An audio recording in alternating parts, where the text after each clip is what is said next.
All right, so what we've got here is what we call walk the plank. We found a big old piece of wood, I think it was maybe a railway sleeper or something.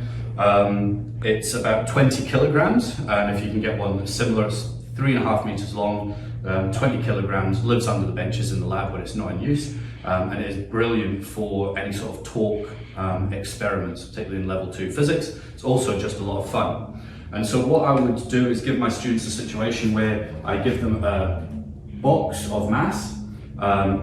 We will measure that so that we know the mass that's involved, and we'll measure where we're going to put it on the beam.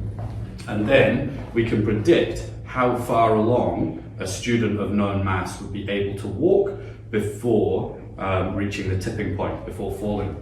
And so what I might do is do those calculations on the board and then grab a bit of masking tape. And then we would mark on the point at which the students have predicted with a little arrow drawn on the masking tape.